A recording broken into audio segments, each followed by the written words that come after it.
Hello dear student, welcome back to our channel. जैसा कि thumbnail में आपको दिख रहा है, आज की वीडियो के अंतर्गत मैं आपको बताने वाला हूं MJ5 इंग्लिश के पूरे सिलेबस के मोस्ट वीवीआई प्रश्न, है ना, कि आखिर कौन से वीवीआई प्रश्न जो है आपको मेजर 5 इंग्लिश के लिए पढ़ना है और आखिर ये जो क्वेश्चन है, ये जो वीवीआई क्वेश्चन है उसका आंसर आपको कहां मिलेगा। ठीक है, तो बात करते हैं मेरे दोस्त अगर विद्या के पेपर का, तो विद्या के पेपर में आप देख सकते हो 18 क्वेश्चन दिया हुआ टोटल। कितना? 18 क्वेश्चन। तो क्या 18 क्वेश्चन पढ़ना पॉसिबल है? नहीं, है ना। तो मैं आप लोगों के लिए मात्र 4 क्वेश्चन लेके आ गया। कितना? 4 क्वेश्चन। मात्र मैं 4 वीडियो बनाऊंगा मेजर 5 इंग्लिश का, और 4 वीडियो में जो है आपका पूरा मेजर 5 इंग्लिश खत्म हो जाएगा। अब 4 वीडियो में कैसे खत्म हो जाएगा, तो देखिए बात करते हैं अगर मेजर 5 के यूनिट 1 का, तो मेजर 5 के यूनिट 1 में दोस्तों हम लोगों को पढ़ना है विक्टोरियन एज के बारे में। किसके बारे में? विक्टोरियन एज के बारे में, है ना। अब देखिए ये जो चारों क्वेश्चन है, पहला, दूसरा, तीसरा और चौथा, ये सारा का सारा जो है ना विक्टोरियन एज का ही है। इसका विक्टोरियन एज का ही है ना। तो ये सारे क्वेश्चन को दोस्त मैं आपको एक ही वीडियो में खत्म कर दूंगा। ठीक है, इसमें से पहला हम लोग जानेंगे give a brief account of social, political, economic and religious dynamics of Victorian age. Means Victorian age के समय, विक्टोरियन युग में वहां का सामाजिक, आर्थिक, धार्मिक और राजनीतिक स्थिति कैसा था उसके बारे में बताना है। ठीक है, फिर कह रहा है examine the Victorian novels as a social force in the 19th century. Means 19th century में जो विक्टोरिया में जो नोबेल उपन्यास बना था उसका समाज में क्या स्थिति रहा उसके बारे में बताना है।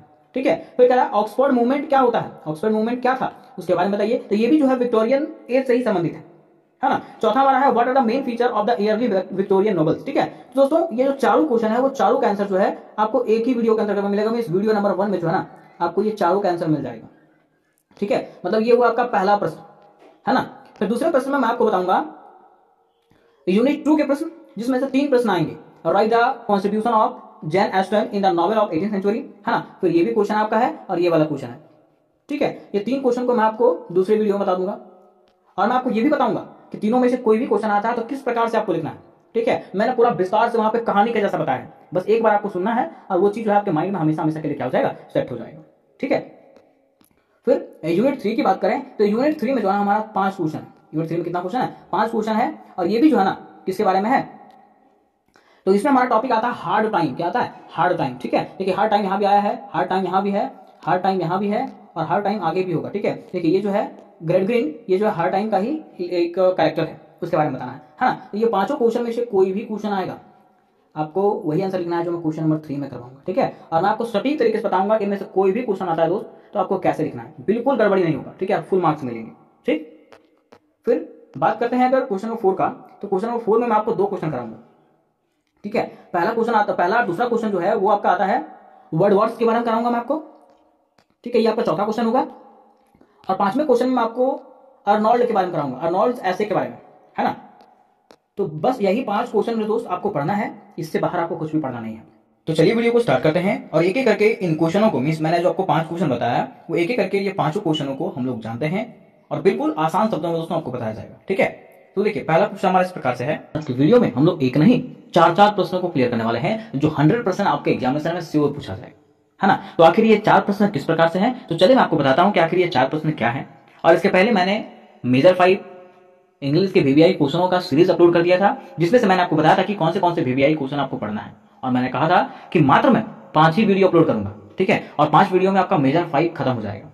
ठीक है, तो चलिए बात करते हैं आज की वीडियो का और आज के वीवीआई प्रश्नों का, है ना। तो पहला प्रश्न आपका है दोस्त, give a brief account of the social, political, economic and religious dynamics of the Victorian age. कह रहे हैं ना कि विक्टोरियन युग में, विक्टोरियन मतलब समझते हैं क्या, विक्टोरिया, है ना। विक्टोरियन युग में वहां का सामाजिक कंडीशन कैसा था, राजनीतिक कंडीशन कैसा था, आर्थिक स्थिति कैसा था, धार्मिक स्थिति कैसा था, उसके बारे में बताना है। ठीक, ये आपका पहला प्रश्न हो गया।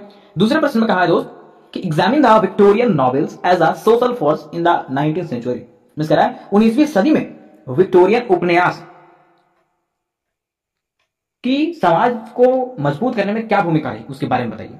ठीक है, तीसरा प्रश्न आपका दोस्त, right a short essay on the Oxford movement. क्या कह रहा है, ऑक्सफोर्ड मूवमेंट क्या है, इस पर क्या लिखें, संक्षिप्त निबंध लिखें, है ना। और चौथा प्रश्न हमारा है दोस्त कि what are the main features of the early Victorian novel. Means प्रारंभिक विक्टोरियन उपन्यास के प्रमुख विशेषताओं का वर्णन कीजिए। मींस शुरुआत में जो विक्टोरिया में उपन्यास लिखे गए उसके क्या क्या प्रमुख विशेषताएं थे, है ना। तो यह जो क्वेश्चन है मेरे दोस्त ये विक्टोरियन एज से संबंधित है। मींस विक्टोरियन युग से जो है ना ये सारे क्वेश्चन पूछे गए हैं। तो जहां भी दोस्त आपको विक्टोरियन दिख जाए, क्या दिख जाए, विक्टोरियन दिख जाए, आपको सेम आंसर लिखना है। ठीक है, और मैं आपको बताऊंगा कि मान लीजिए अगर ये क्वेश्चन सिर्फ यही वाला क्वेश्चन पूछता है तो आपको कैसे आंसर बनाना है। ठीक है। और अगर जैसे मैं आपको शुरू से बता रहा हूं इस प्रकार से भी लिखोगे ना तो एक भी मार्क्स कटने वाले नहीं है, ठीक है। तो चलिए मेरे दोस्त ये क्वेश्चंस को हम लोग जानते हैं और इतने आसान तरीके से मेरे दोस्त आपको बताया जाएगा कि आप जीवन में कभी इसको नहीं भूलोगे, है ना। और लैंग्वेज इतना आसान लैंग्वेज यहाँ पे दिया गया है ना कि आप पढ़ के खुद ही समझ सकते हो, ठीक है। अब देखिए सबसे पहले हम लोग लिखेंगे इंट्रोडक्शन। क्या लिखेंगे? इंट्रोडक्शन। और लिखेंगे दोस्त कि the Victorian age is the time when Queen Victoria rule England. देखिए इतना आसान लैंग्वेज कह रहा है कि the Victorian age means Victoria युग जो है ना वह समय था जब क्वीन विक्टोरिया मींस रानी Victoria rule England means England पे क्या कर रही थी? राज कर रही थी, शासन कर रही थी। इतना आसान लैंग्वेज आपको कोई दे सकता है? कोई नहीं देगा, ठीक। कह रहा है सी रूल फ्रॉम 1837 टू 1901। कह रहा दोस्त कि वे जो है ना वहां पे शासन की, कब तक शासन की? तो 1837 से लेकर के 1901 ईस्वी तक जो है ना वहां पे शासन की थी। कौन शासन की मेरे दोस्त? तो विक्टोरिया, महारानी विक्टोरिया, है ना। कहा जाता दोस्त कि this was the time of a big changes in people's life. ना कि ये वो समय था जिस दौरान लोगों के जीवन में काफी बदलाव आया।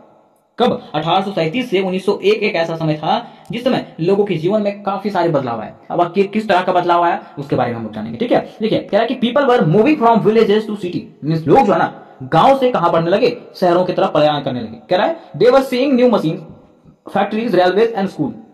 और अब जो है ना वो लोग नए नए मशीनों को देखने लगे, नए नए फैक्ट्रियों को देखने लगे, रेलवेज को देखने लगे और स्कूलों को खुलते हुए देखने लगे, ठीक। कहा जाता दोस्त कि but along with these good things there were also many problem like poverty, child labour, class differences and population pollution, है ना। कह रहा है कि चलिए ठीक है ये सब विकास तो हो रहा है, मींस फैक्ट्री बन रहा है, मशीन बन रहा है, स्कूल बन रहा है, रेलवे खुल रहा है ना, लोग शहर से गांव की ओर बढ़ रहे हैं, लेकिन ये सब के साथ साथ यहाँ पे कुछ समस्याएं भी थी, कुछ बुराई भी थी। बुराई क्या था दोस्त?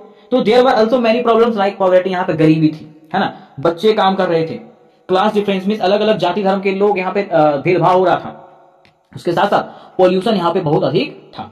मींस कुछ अच्छा ही था तो कुछ बुराई भी यहाँ पे मौजूद था। आगे कह रहा है कि writer of this poem writer of this time saw this changes and wrote about them in their story. कह रहा ना कि इस युग के जो राइटर हैं, जो लेखक हैं, इन्होंने क्या किया? ये सारी चीजों को देखा और ये सारी चीजों को देखने के बाद जो है ना इसने क्या किया? अपने कहानी में इन सारी चीजों का जिक्र किया, है ना।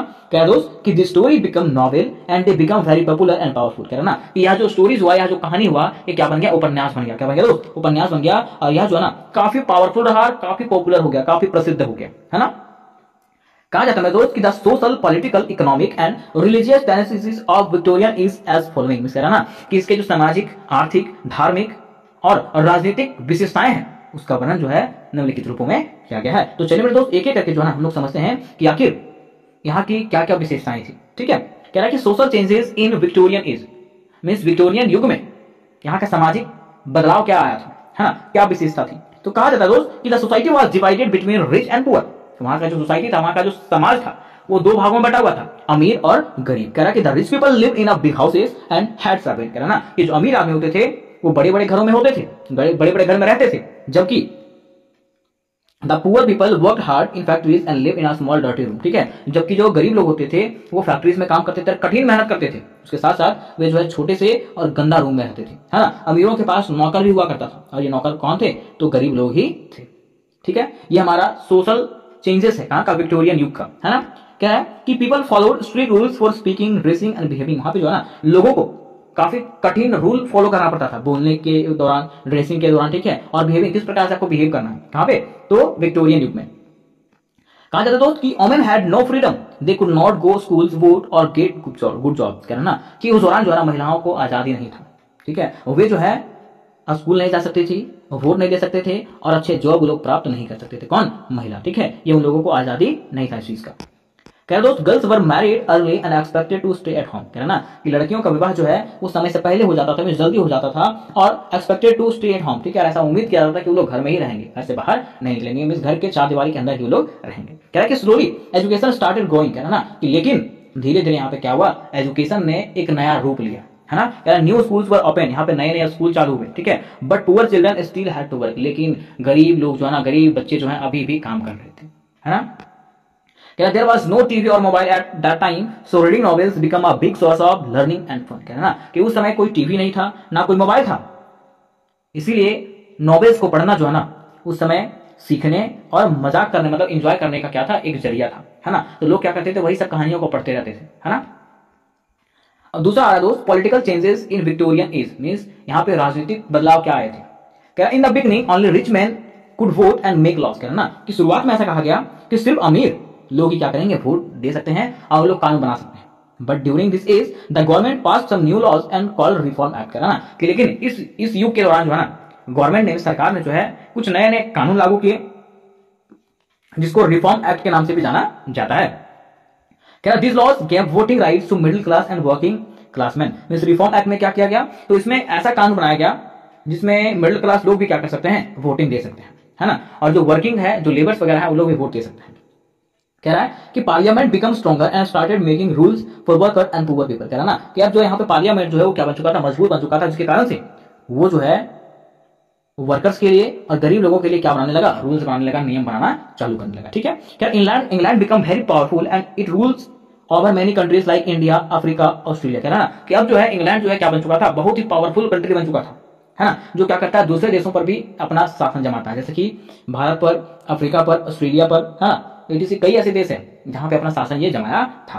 But some people started talking here about equal right, justice and democracy. कह रहा फिर भी यहाँ के जो लोग हैं ना, वो इक्वालिटी को लेकर के, राइट्स को लेकर के, जस्टिस को लेकर के, और डेमोक्रेसी में आजादी वगैरह को लेकर के जो है ना, प्रजातांत्रिक को लेकर के जो है हमेशा लड़ाई करते रहे और बात करते रहे, है ना। तो यहाँ तक हम लोगों ने इनके सोशल चेंजेस और पॉलिटिकल चेंजेस को जान लिया। ठीक है, अब तीसरा हमारा आता है दोस्त इकोनॉमिकल चेंजेस, कि आखिर यहाँ पे आर्थिक चेंज क्या हुआ था, है ना। तो कहा जाता है दोस्त कि this time is known for the industrial revolution, new machines were made, big factories were build in cities. कह रहा ना कि यह जो समय था उद्योगों के उदय का समय था, है ना। इस दौरान जो है कई नए नए मशीनों को बनाया गया, नए नए फैक्ट्रियों को बनाया गया। ठीक है, कहां पे, शहरों में। कहा जाता है दोस्त कि people left there farms and come to cities for job. Means लोग क्या कर रहे थे, अपने घरों को छोड़ करके, अपने गांवों को छोड़ करके जो है ना, कहां जा रहे थे, शहरों में जा रहे थे। ठीक, but factories had bad condition, people work for 12 to 14 hour. कहना ना, लेकिन फैक्ट्री का जो कंडीशन था वो बहुत बुरा था, वहां पे लोगों को जो है 12 से 14 घंटा तक लगातार काम करना पड़ता था। कह रहा है even small children were made to work in a coal mines and factory. कह रहा ना कि उसके साथ साथ वहां पे छोटे बच्चों को भी जो है ना कोयल माइंस में और फैक्ट्री में जो है ना काम करने के लिए रखा गया था। कह रहा है कि there were no fans, no safety and very low pay. ठीक है, कह रहा ना कि वहां पे ना पंखा था, ना कुछ सेफ्टी था, और उन लोगों को बहुत कम कीमत दिया जाता था, बहुत कम वेतन दिया जाता था। ठीक है, तो सोचिए कि वहां का कंडीशन कैसा होगा। कह रहा दोस्त कि factory owner become very rich but workers stayed poor and tired. है ना कि वहां के फैक्ट्री के जो ऑनर थे, जो मालिक थे, वो धीरे धीरे अमीर होते गए, लेकिन वहां के जो वर्कर थे वो पुअर और टायर्ड, थके हुए ही रहते चले गए, है ना।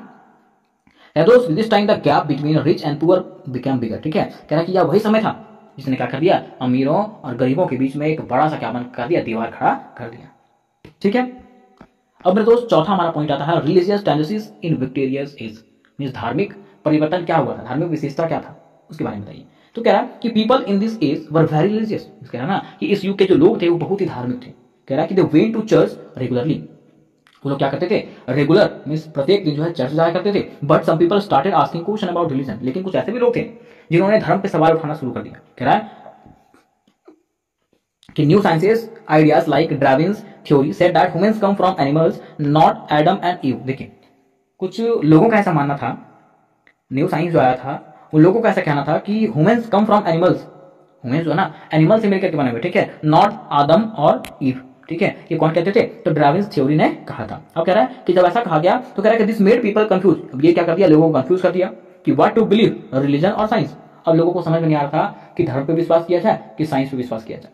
ठीक, अब क्या हुआ कि some people wanted to bring back faith in the church. ठीक है, लेकिन कुछ ऐसे लोग थे जो कहते थे कि ना हम विज्ञान की तरफ नहीं होंगे, हम धर्म की तरफ होंगे। ठीक है, और उन्होंने चर्च को मानना शुरू कर दिया। ठीक है, कह रहा this led to a special movement called the Oxford movement. ठीक है, और इसके कारण क्या हुआ मेरे दोस्त, यहाँ पे एक और आंदोलन हुआ।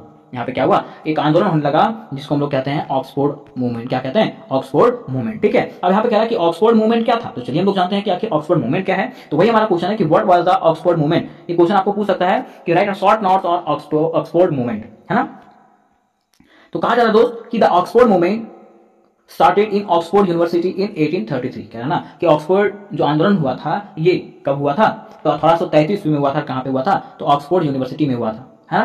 कहा जाता है कि some teachers and priest feel that church has become weak and political. देखिए कुछ ऐसे शिक्षक थे और जो पुजारी थे उनको ऐसा लगने लगा था कि चर्च जो है ना क्या हो चुका है, अब कमजोर हो गया है और ये राजनीति में घुस गया। मीन्स चर्च में भी राजनीति होना शुरू हो गया।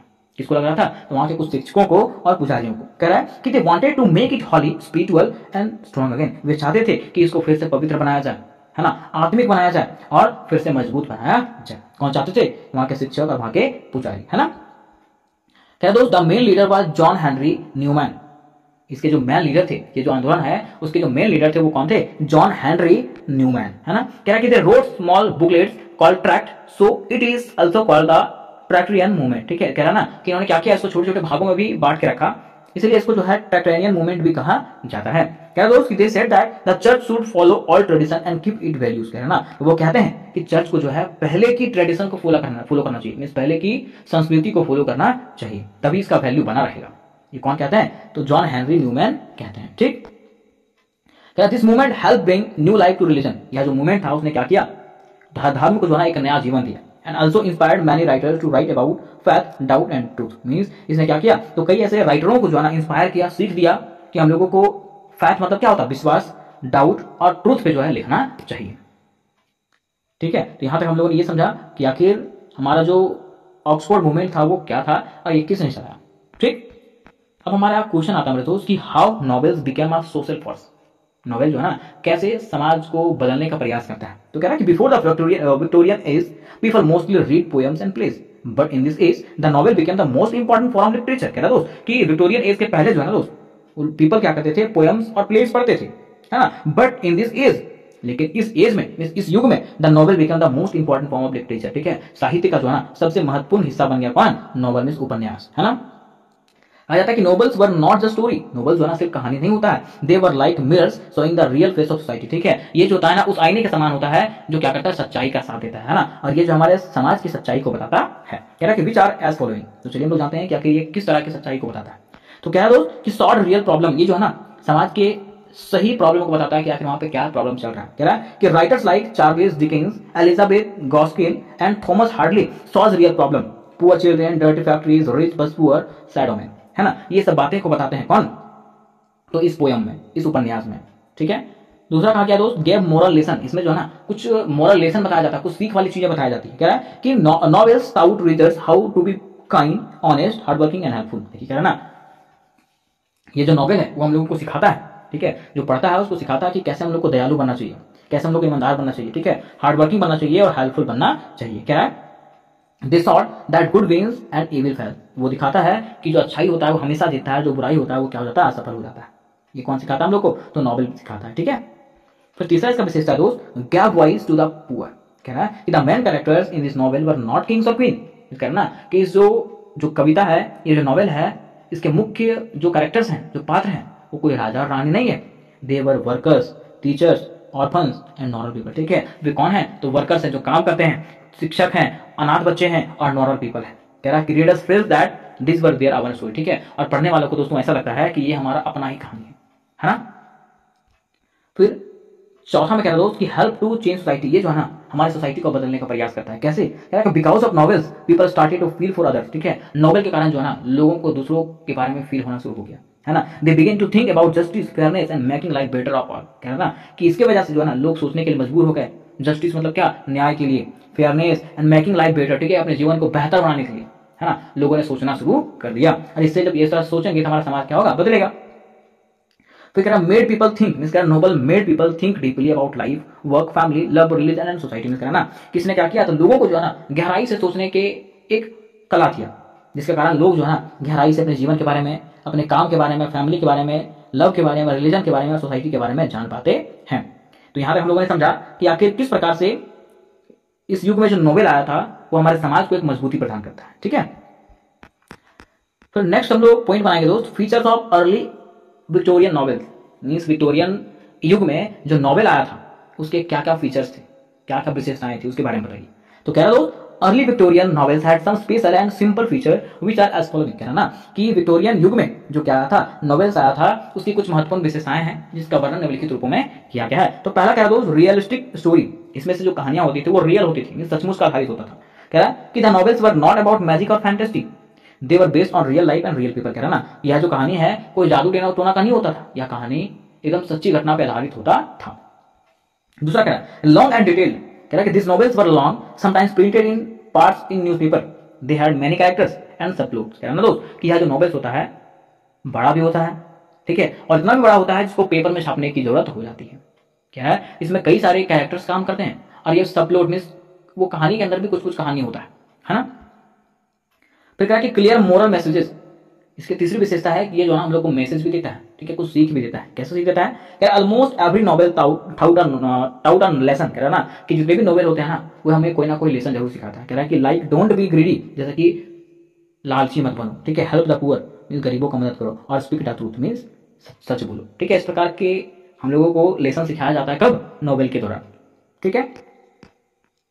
फिर चौथी इसकी विशेषता है दोस्त इमोशनल एंड सेंटिमेंटल, मींस कह रहा है कि readers field love sadness anger and hope while reading, means कह रहा है ना कि जो रीडर है, जो पढ़ने वाला है, उसको पढ़ने के दौरान जो है लव का फील होगा, सैडनेस का फील होगा, एंगर का फील होगा एंड होप का भी फील होगा।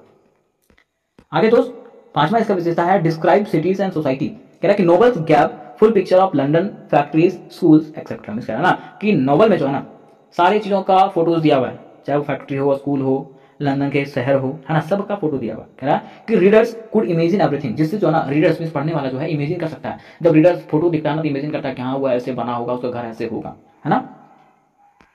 फिर छठा कह रहा दोस्त focus on women and family, means इस युग में जो नोवेल बना, ठीक है, वो महिलाओं पर भी फोकस किया और फैमिली पर भी फोकस किया। कह रहा दोस्त कि many novels showed how women suffered and how they try to stay strong, means कह रहा है कि ये नोवेल में बताया गया कि किस प्रकार से महिलाओं को दिखाया गया है, ठीक है, किस प्रकार से महिलाएं ग्रसित होती है ना, और वे स्ट्रांग रहने का प्रयास करती है।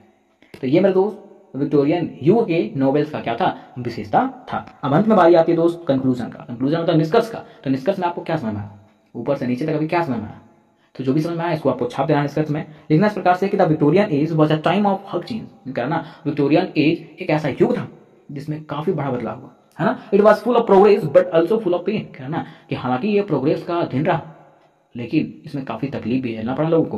कह रहा है there were new machines, new laws and new ideas but also problems like child labour, pollution and poverty. कह रहा ना कि हालांकि यहाँ पे नए नए मशीन आए थे, नए नए कानून बने थे, नए नए आइडियाज आए थे, लेकिन यहाँ पे समस्याएं भी थी, जैसे कि बच्चों से काम करवाना, पॉपुलेशन बढ़ जाना और गरीबी, ये सब समस्याएं वहां पे थी, ठीक है। तो उम्मीद करता हूं मेरे दोस्त कि ये प्रश्न आपको क्लियरली समझ में आया होगा। अब जानते हैं दोस्त क्वेश्चन नंबर 2 को, जो हमारा इस प्रकार से है। दोस्तों आज की वीडियो में हम लोग एक ऐसे क्वेश्चन को क्लियर करने वाले हैं जिसमें से एक नहीं 3 प्रश्न शामिल है ना। और यह जो क्वेश्चन है दोस्तों आपके एग्जाम के लिए 100% श्योर है कि ये क्वेश्चन पूछा जाएगा तो पूछा जाएगा। इसके पहले मैंने क्वेश्चन नंबर 1 से लेकर के क्वेश्चन नंबर 4 तक का क्वेश्चन कंप्लीट कर दिया था, ठीक है।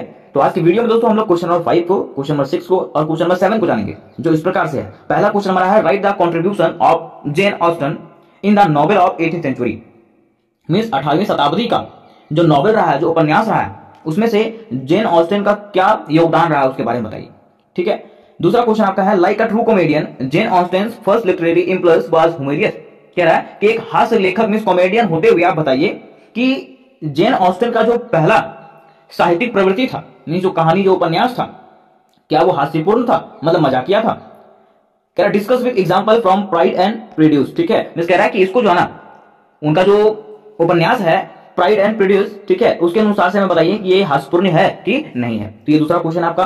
फिर देखिए तीसरे क्वेश्चन की बात करें, तीसरा क्वेश्चन में कह रहा है कि describe the social life as depicted in Pride and Prejudice, ठीक है। मींस कह रहा है ना कि उनका जो उपन्यास है प्राइड एंड प्रेजुडिस, ठीक है, उसके अनुसार से बताइए कि वहां का सामाजिक जीवन कैसा है, मींस उसमें जो है वहां का सामाजिक जीवन कैसा दर्शाया गया उसके बारे में बताइए। तो मेरे दोस्त मैं आपको बताना चाहता हूं कि ये जो तीनों क्वेश्चन है ना, ये जो तीनों क्वेश्चन है वो किस पे आधारित है, तो जेन ऑस्टन पे आधारित है। किस पे, जेन ऑस्टन पे, है ना। और जेन ऑस्टन ने एक उपन्यास लिखा था प्राइड एंड प्रेजुडिस, तो ये जो कहानी है, ये जो तीनों क्वेश्चन है वो इसी क्वेश्चन पे आधारित है, ठीक है। आपको पूछा जाएगा जेन ऑस्टन के बारे में या तो प्राइड एंड प्रेजुडिस के बारे में। देखिए यहाँ पे लिखा हुआ प्राइड एंड प्रेजुडिस, ठीक है, जबकि देखिए यहाँ पे लिखा हुआ प्राइड एंड प्रेजुडिस और यहाँ पे जेन ऑस्टन भी दिया हुआ है। यहाँ पे देखिए लिखा हुआ जेन ऑस्टन, तो चाहे वो जेन ऑस्टन से आपका क्वेश्चन आ रहा है, चाहे फिर प्राइड एंड प्रेजुडिस से आपका क्वेश्चन आ जाए, आपको सेम प्रकार से लिखना है। मैंने आंसर को इस प्रकार से और इतनी आसान भाषा में बताया कि आप पढ़ के खुद इसको समझ सकते हैं, है ना। तो कहा जाता है कि जेन ऑस्टन एक उपन्यासकार हैं जिन्होंने अपना एक उपन्यास लिखा था प्राइड एंड प्रेजुडिस। क्या लिखा था, प्राइड एंड प्रेजुडिस। अब प्राइड का मतलब क्या होता है, प्राइड का मतलब होता है गर्व, है ना। अब प्रेजुडिस का मतलब क्या होता है, प्रेजुडिस मतलब क्या, पहले जज कर लेना, ठीक है, मतलब गलत फहमियां या तो कह सकते हैं पक्षपात। तो चलिए हम लोग समझते हैं कि आखिर जेन ऑस्टन कौन है ना। उसके साथ साथ जेन ऑस्टन अपनी 18वीं शताब्दी में किस प्रकार के योगदान दिए थे, उसके साथ साथ उन्होंने अपना जो उपन्यास लिखा उसका सामाजिक जीवन कैसा था उसके बारे में हम लोग जानेंगे। तो सबसे पहले दोस्त हम लोग लिखेंगे इंट्रोडक्शन। क्या लिखेंगे? इंट्रोडक्शन। और लिखेंगे इस प्रकार से कि Jane Austen was a famous English novelist. क्या है ना कि जेन ऑस्टन की अगर बात करें दोस्त तो ये कौन है? तो ये जो है एक फेमस नॉवेलिस्ट है, प्रसिद्ध उपन्यासकार है। कहा जाता है कि शी वाज बोर्न इन 1775। इस कारण कि इनका जन्म जो है वो 1775 ईस्वी में हुआ था। ये जो है एक लेडी उपन्यासकार है ना। इनका जन्म कब हुआ था? 1775 ईस्वी में। कहा जाता है कि एंड डाइड इन 1817 और 1817 ईस्वी में उनकी मृत्यु हो गई थी। कह रहे दोस्त कि she lived during the late 18th century and early 19th century. कह रहा ना कि वे जो है 18वीं शताब्दी और 19वीं शताब्दी के जीवन को जी थी। Even though she wrote over 2000 ago her book are still loved by reader all over the world. कह रहा ना कि हालांकि उनकी जो नॉवेल्स है वो 200 साल पहले लिखी गई है, लेकिन आज भी उनकी किताबों को जो है ना लोग पसंद करते हैं, लोग पढ़ना पसंद करते हैं पूरे विश्व में। तो यहां तक हम लोगों ने समझा कि जेन ऑस्टन एक लेडी इंग्लिश नॉवेलिस्ट थी जो बहुत ही प्रसिद्ध थी। इनका जन्म जो है 1775 ईस्वी में हुआ था और मृत्यु जो है 1817 ईस्वी में हुआ था। और इस दौरान जो है इन्होंने कई कविताएं, कई उपन्यास लिखे जिसको आज की दुनिया में भी जो है ना लोग पढ़ना पसंद करते हैं। आगे दोस्त कि her most popular novel is Pride and Prejudice. उनका सबसे फेमस जो नॉवेल था, उपन्यास था, वो कौन सा था? Pride and prejudice. क्या था? Pride and prejudice. कहा जाता दोस्त कि इसको कब लिखा गया था? 1813 ईस्वी में। कोई पूछेगा कि प्राइड एंड प्रीजुडिस जो है वो कब लिखा गया? तो 1813 ईस्वी में लिखा गया था, याद रखिएगा। आगे कह रहा है कि Jane Austen is known for her simple but deep story. Jane Austen को जो है ना साधारण लेकिन गहरी कहानियों के लिए जाना जाता है। विशॉस फैमिली लाइफ, जो क्या दिखाते हैं? तो फैमिली लाइफ दिखाता है, मतलब पारिवारिक जीवन को दिखाता है, विवाह को दिखाता है, सोसाइटी में समाज को दिखाता है, और लव मतलब क्या? प्यार के बारे में बताया जाता है। ये कौन बताती है? तो जेन ऑस्टन, है ना। तो चलिए हम लोग समझते हैं कि आखिर जेन ऑस्टन के 18वीं शताब्दी में वो अंग्रेजी की नॉवेल में, अंग्रेजी के उपन्यास में किस प्रकार के योगदान दिए थे। तो कहा जाता है दोस्त कि in the 18th century most novel were about big adventure, magic and unrealistic heroes, but Jane Austen changed this style. Here's how she contributed to the world of novel। देखिए कह रहा ना कि अगर 18वीं शताब्दी की बात करें तो बहुत सारे ऐसे उपन्यासकार थे जो बड़े थे, है ना, और उसमें जो है ना कुछ एडवेंचर के बारे में, मैजिक मतलब होता ना कि जादू, ठीक है, जादू के बारे में, और कुछ ऐसे चीजों के बारे में बताया जाता था जो सच नहीं था। लेकिन जब वहां पे जेन ऑस्टन आई ना तो उन्होंने ये स्टाइल को क्या कर दिया? बदल के रख दिया, है ना। तो चलिए हम लोग जानते हैं कि आखिर उन्होंने किस प्रकार के उपन्यास को लिखा। तो देखिए पहला यहाँ पे है simple and real life story. उन्होंने जो है ना सिंपल में साधारण और रियल लाइफ स्टोरी, ठीक है, जो आपके जीवन में घटित घटना है उसके बारे में ही बताया जाता है। कह रहा है कि Austen wrote about real people. Austen जो है ना सचमुच के व्यक्ति के बारे में, specially women from middle class family, ठीक है, ये स्पेशली किसके बारे में बताती थी? तो मिडिल क्लास फैमिली में जो औरतें होती थी उसके बारे में ये लिखा करती थी या बताया करती थी। कह रहा है her story short real life not kings और बेटर। उनका जो कहानी है उसमें से वास्तविक जीवन के बारे में पता चलता है, वास्तविक जीवन का वर्णन मिलता है, ना कि राजा और युद्ध का, है ना। वे राजा और युद्ध के बारे में लिखती थी, किसके बारे में लिखती थी? तो सचमुच की कहानी में वास्तविक घटनाएं जो होती थी उसके बारे में लिखा करती थी। दूसरा पॉइंट कह रहा है स्ट्रॉन्ग वुमेन कैरेक्टर्स। ये जो है ना मजबूत लेडी कैरेक्टर्स के बारे में लिखते थे। जैसे कि कह रहा है she give a strong voice to female characters. ये जो है ना फीमेल कैरेक्टर्स मतलब फीमेल पे औरतों का जो है ये क्या बनती है? आवाज बनती है। कह रहा है in a time when women had few rights Austen saw them and as intelligent, witty and independent. देखिए कह रहा है कि जब महिलाओं के पास कुछ शक्तियां होती थी, कुछ राइट, कुछ अधिकार होते थे, है ना, तो ऑस्टन उन्हें क्या बताती थी? तो इंटेलिजेंट मींस तेज बताती थी, विटी मींस चालाक बताती थी, और इंडिपेंडेंट मींस क्या? आजाद बताती थी। किन्हें? तो महिला को, ठीक है। फिर दोस्तों तीसरा मान आता है focus on marriage and morals. Means इन्होंने अपने उपन्यास में जो है ना मैरिज में, विवाह के बारे में, ठीक है, और कुछ सीख के बारे में बताई जाती है। कहा जाता है कि marriage was a big part of life, then Austen showed how women are forced to marry for money but she also promote love and respect in marriage. देखिए कह रहा ना कि ये कहती है कि हमारा जो मतलब विवाह जो होता है ना जीवन का क्या होता है? एक पार्ट होता है, एक अंग के समान होता है ना। और ऑस्टन सॉट वो दिखाती है कि कैसे जो है वुमेन्स को, मतलब एक औरत को जो है पैसे के लिए फोर्स किया जाता है, ठीक है। आप लोगों ने देखा होगा दहेज प्रथा, है ना, तो उसके बारे में ये बताती है। फिर कह रहा है but she also promote love and respect in marriage, ठीक है, लेकिन वो इसके बारे में बताती है कि विवाह में प्यार और रिस्पेक्ट होना बहुत जरूरी है। कौन कहती है? जेन ऑस्टन कहती है, ठीक है। फिर चौथा इनका जो विशेषता था, योगदान था, वो कह रहा है यूज ऑफ हॉमर्स। उन्होंने जो है ना हॉमर्स का यूज किया, मींस हास्य तरीके से लिखा। कह रहा है कि her novels are full of gentle humours showing the funny side of society, pride and silly behaviours. देखिए कह रहा ना कि उनका जो नॉवेल्स होता था वो क्या होता था? हास्यपूर्ण होता था। वो क्या करती थी? तो सोसाइटी के बारे में, है ना, वहां के गर्व के बारे में और वहां के बिहेवियर के बारे में जो है ना मजाकिया किस्म में लिखा करती थी। कौन? तो जॉन ऑस्टन, ठीक है। फिर इनका पांचवा योगदान है स्टाइल ऑफ राइटिंग। लिखने का तरीका कैसा था? तो कह रहा है कि her writing was clear, short and elegant. उनका जो लिखने का तरीका था वो क्या था? बिल्कुल स्पष्ट था, संक्षिप्त होता था, और एलिगेंट मींस ऐसा होता था ना कि लोगों को जो है ना आकर्षित कर लेता था वो, ठीक है। कह रहा she focus on dialogues, emotion and small details of daily life, कह रहा ना कि वो किस पे फोकस करती थी, तो कुछ डायलॉग्स पे, कुछ इमोशन में भावनाओं पे, और small details of real life, ठीक है, मैं सचमुच के जीवन का जो है ना और रेगुलर के जीवन का कुछ डिटेल्स को उसमें वो बताया करती थी, है ना। कह रहा है कि in short Jane Austen gave a new shape of English novel. इस प्रकार से हम लोग कह सकते हैं कि जेन ऑस्टन ने इंग्लिश नॉवेल को क्या दिया, एक नया शेप दिया, ठीक है। आगे specially by focusing on women, love, society and emotion, mean specially कब, जब उन्होंने ओमेन पे मीन औरतों पे, प्यार पे, सोसाइटी समाज पे और इमोशन पे काम करना शुरू किया तब, ठीक है। तो इस प्रकार से हम लोगों ने देखा कि आखिर किस प्रकार से जॉन ऑस्टन ने अपने उपन्यास में 18वीं शताब्दी के उपन्यास में अपना योगदान निभाया।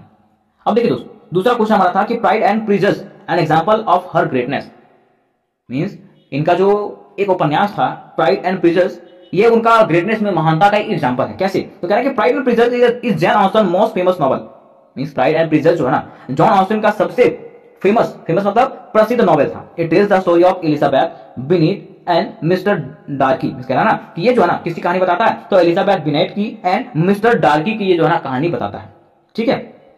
कह रहा the book shows love, marriage, pride, misunderstanding and finally respect and happy union. देखिए कह रहा ना कि ये जो किताब है, ये जो उपन्यास है, उसमें क्या दिखाया जाता है, तो प्यार के बारे में, विवाह के बारे में, ठीक है, फिर गर्व के बारे में, और मिसअंडरस्टैंडिंग मतलब होता है ना कि ना समझ, ठीक है, उसके बारे में, और फाइनली आदर और हैप्पी जीवन जीने के बारे में बताया जाता है, ठीक है, कि लोगों को पहले प्यार होता है, फिर विवाह होता है, फिर थोड़ा बहुत उसमें समझ होता है, फिर ना समझ भी होता है ना, और फाइनली जो है उन लोगों के बीच में रिस्पेक्ट होता है, आदर होता है, वो लोग हैप्पी जीवन जीते हैं। तो चलिए कह रहा है कि let's now see how this novel is. चलिए हम लोग देखते हैं कि आखिर ये नॉवेल कैसा था, है ना। तो देखिए कह रहा पहला कि आ ह्यूमरियस नॉवेल, ये जो नॉवेल था वो कैसा था, हास्यपूर्ण था। कह रहा है कि Jane Austen as a comedian, यहाँ पे जो है जॉन ऑस्टन को एज अ कॉमेडियन के रूप में दर्शाया गया है। कह रहा है कि Jane Austen had a natural talent for humour, ये जॉन ऑस्टन के पास जो था ना एक प्राकृतिक शक्ति था, प्राकृतिक टैलेंट था, किस के लिए, हास्य के लिए, ठीक है, मतलब कॉमेडी के लिए, है ना। कह रहा सी डिडंट राइट जोक्स, वो जोक्स नहीं लिखा करते थे, but use situation and characters to make the reader smile, ठीक है, लेकिन वो अपने सिचुएशन को और कैरेक्टर्स को इस प्रकार से दर्शाती थी जिससे पढ़ने वाला स्माइल करता था, मुस्कुराता था, ठीक है। आगे कह रहा कि उसका जो कैरेक्टर्स होता था वो क्या होता था, फनी होता था, है ना। कह रहा कि characters like Mr Bennet and Mr Collins and Lady Catherine are very funny without even trying to be, miss करा ना कि देखिए उसके जो कैरेक्टर्स थे, मिस्टर बिनेट थे, मिस्टर कॉलिंग्स थे, एंड लेडी कैथरीन जो थी वो क्या थी, बहुत ही फनी थी, ठीक। आगे कह रहा कि Mr Collins is a proud but foolish man who praises himself too much, कह रहा ना कि मिस्टर कॉलिंग जो था बहुत ही गर्व मतलब होता ना कि अपने आप में प्राइड था, है ना, लेकिन वो क्या था, फुलिश मैन था। क्यों, क्योंकि वो हमेशा अपने आप की प्रशंसा करते रहता था, ठीक। दूसरा कह रहा है कि Mr Bennet was only thinks about marrying off her daughters, Mrs Bennet only thinks about marrying off her daughters and get nervous all the time. अब कह रहा है कि मिसेस बिनेट जो थी वो हमेशा सोचती रहती थी किसके बारे में, अपनी बेटियों के विवाह करने के बारे में, ठीक है, यही सोच सोच के जो है वो हर समय जो है नर्वस होते रहती है, कौन, मिसेस बिनेट, ठीक है। अब क्या सिचुएशन फुल ऑफ ह्यूमर, किस प्रकार का सिचुएशन वहां पे बनता था जो वो हास्यपूर्ण बनता है। कह रहा है कि when Mr Collins propose to Elizabeth, जब मिस्टर कॉलिंग्स क्या करता है, एलिजाबेथ को प्रपोज करता है, शी सेज नो, उस समय जो है एलिजाबेथ नहीं, उसको मना कर देती है, ठीक है, but he thinks he is playing hard to get, ठीक है, लेकिन उसको लगता है, मिस्टर कॉलिंग्स को लगता है कि ये जो है हमारे साथ खेल रही है, दिस इज बहुत फनी एंड एक्वर्ड, ठीक है, ये जो था मजाकिया भी था और एक्वर्ड मतलब समझते हैं थोड़ा सा रुष्टपूर्ण वैसा था, है ना, एंड रीडर्स एंजॉय, ठीक है, इससे जो है ना पढ़ने वाले को क्या मिलता है, मजा मिलता है। तीसरा कह रहा है जेंटल सटायर, कह रहा है Jane Austen does not hurt anyone with her humour, कह रहा है ना कि जॉन ऑस्टन जो है अपने मजाकिया अंदाज से जो ना किसी को हर्ट करना नहीं चाहती थी। She gently laughed at the foolish part of society, ठीक है, ये क्या करती है, ईमानदारी पूर्वक से सोसाइटी का जो फुलिश पार्ट है उस पर वो क्या करती है, व्यंग रचती है ना, मतलब वो कहानियां लिखती है ना, और उस पर वो हंसती है। कह रहा है that's why her humour is called comedy of manners, इसलिए उनका जो ह्यूमर है, हास्यपूर्ण जो उपन्यास है, उसको क्या कहा गया, कॉमेडी ऑफ मैनर्स कहा गया है। तो कह रहा है so yes Jane Austen was a true comedian, इस प्रकार से हम लोग कह सकते हैं कि जॉन ऑस्टन जो है एक ट्रू कॉमेडियन है। Her first impulse in writing was to make people smile while making them think, कह रहा ना कि उनका पहला जो प्रवृत्ति रहा, ठीक है, वो लोगों को हंसाने का रहा है ना, लोगों के फेस पे मुस्कान लाने का रहा है। अब देखिए दूसरा हमारा है social life in Pride and prejudice. मैंने आपको कहा था कि आखिर ये जो नॉवेल है, ये जो उपन्यास है प्राइड एंड प्रेजुडिस, उसमें से वहां का सामाजिक जीवन में किस प्रकार से दिखाया गया उसके बारे में बताइए, ठीक है। तो कहा जाता दोस्त कि Jane Austen shows a clear picture of English society in 18th century, कह रहा ना कि जॉन ऑस्टन जो है ना अपने इंग्लिश के उपन्यास में 18वीं शताब्दी के एक पिक्चर को जो है दिखाते हैं, क्लियर फोटोज दिखाते हैं कि आखिर वहां का सोसाइटी कैसा था, समाज कैसा था, है ना। कह रहा है he saw the good and bad parts of the social system, ठीक है, उन्होंने क्या किया, वहां के सामाजिक व्यवस्था का अच्छा और बुरा दोनों चीजों के बारे में बताया। किन्होंने? तो जॉन ऑस्टन ने। ठीक है, कह रहे दोस्त पहला वहां का जो सामाजिक व्यवस्था था वो पहला था इंपॉर्टेंस ऑफ मैरिज, मीन्स विवाह का महत्वता। कह रहा है in that time women could not earn money, उस समय जो है ना महिलाएं पैसा कमाती नहीं थी। So marrying a rich man was the only way to have good life, इसलिए अमीर व्यक्ति के साथ विवाह करना ही उनका एक लक्ष्य होता था। ठीक है, और अच्छी जीवन जीने का एक रास्ता होता था। The novel shows how families like Bennets wanted their daughter to marry rich man. ठीक है, इसमें से दिखाया जाता है कि कई ऐसी फैमिली होती हैं जैसे कि बिनेट, वहां पे जो मिसेस बिनेट थी वो चाहती है कि उनकी डॉटर मीन्स बेटियों का जो विवाह है वो अमीर लड़कों से हो जाए। ठीक है, तो ये जो समाज की स्थिति के बारे में बताया जाता है कि उस समय का समाज जो था वो ऐसा था जिसमें से लड़कियां पढ़ती नहीं थी और पैसा कमाती नहीं थी। और जब ऐसा था तो उन लोगों को अच्छी जीवन जीने का एक ही ऐसा तरीका था कि वो एक अच्छे लड़के जो कमाता हो उससे विवाह करना चाहिए, है ना। फिर देखिए दूसरा वहां बताया जाता है कि क्लास एंड प्राइड, कि people were divided by class and money. वहां पे जो ना लोगों को उसके क्लास के अनुसार से और पैसा के अनुसार से जो है वर्ग और पैसा के अनुसार से बांटा गया था। कह रहा है Mr Darcy first did not want to marry Elizabeth because her family was not rich. कह रहा ना मिस्टर डार्की जो था वो पहले एलिजाबेथ से विवाह नहीं करना चाह रहा था। क्यों? क्योंकि उसके फैमिली जो था अमीर नहीं था। ठीक है, कह रहा कि people like Lady Catherine thought poor people had no value, means वहां पे जो कैरेक्टर बताया गया लेडी कैथरीन के बारे में वो कहती है कि जो पुअर पीपल होते हैं, जो गरीब लोग होते हैं, उसका कोई वैल्यू होता नहीं है।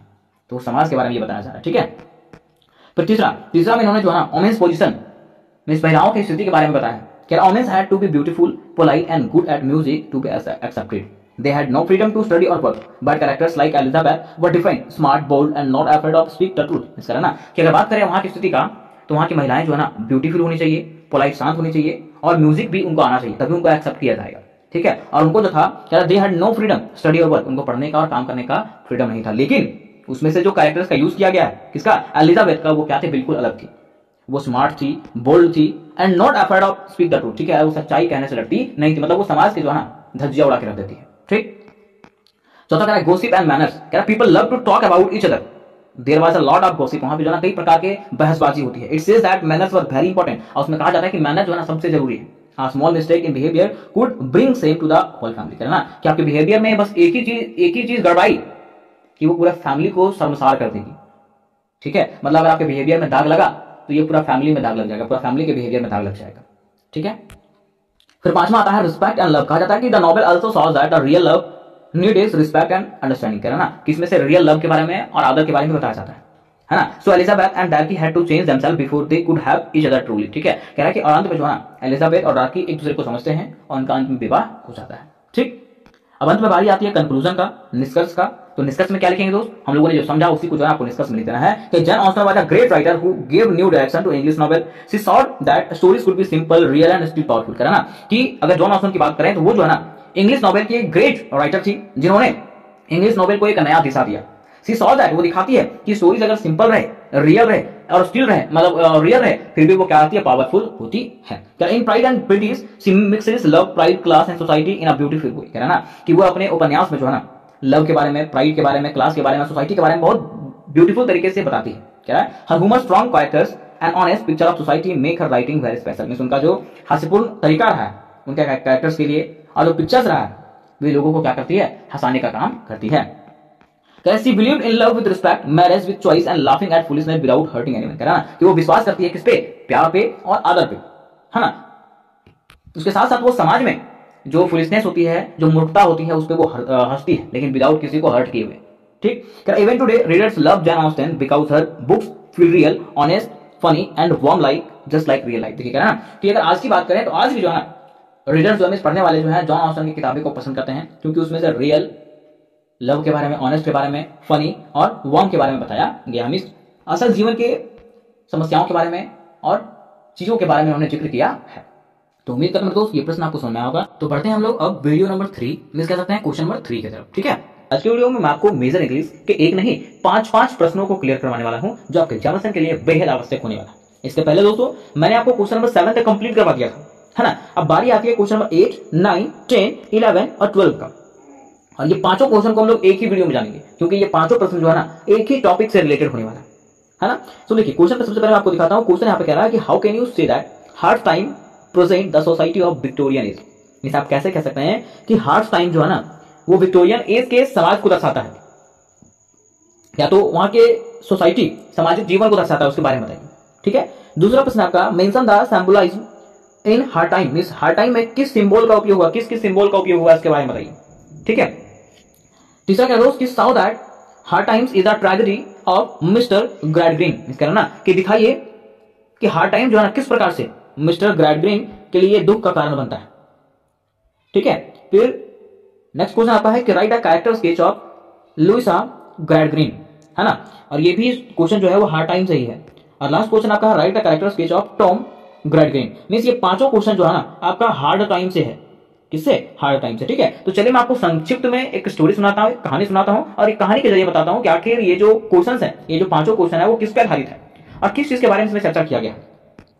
तो कहा जाता है मेरे दोस्त कि ये जो पांचों क्वेश्चंस हैं वो यह एक कविता पे आधारित है, मींस एक कहानी पे आधारित है। कौन सा कहानी, हार्ड टाइम, कौन सा, हार्ड टाइम, जिसको किसने लिखा है, तो चार्ल्स डिकेंस ने लिखा है। किसने, चार्ल्स डिकेंस ने लिखा है। कोई पूछेगा हार्ड टाइम किसने लिखा है, तो चार्ल्स डिकेंस ने लिखा है। अब चार्ल्स डिकेंस ने इस कहानी में, इस कविता में बताया किस चीज के बारे में, तो सबसे पहला चीज इन्होंने विक्टोरियन सोसाइटी के बारे में वर्णन किया है। किसके बारे में, विक्टोरियन सोसाइटी की, आखिर विक्टोरियन युग, विक्टोरिया युग जो है ना उसका समाज कैसा था उसके बारे में, ठीक है। दूसरा, सिंबोलिज्म इन हार्ड टाइम, में हार्ड टाइम जो कविता है उसमें किस किस चीजों को दर्शाया गया उसके बारे में बताया गया है।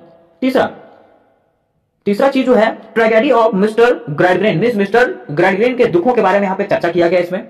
चौथा, लुइसा ग्रैडग्रीन कौन थी उसके बारे में बताया गया है, और टॉम ग्रैडग्रीन कौन था उसके बारे में इस कविता में और इस कहानी में बताया गया। तो चलिए मेरे दोस्त आज के क्वेश्चनों को हम लोग जानने का प्रयास करते हैं, और सबसे पहले जानते हैं कि आखिर हार्ड टाइम्स क्या था, ठीक है।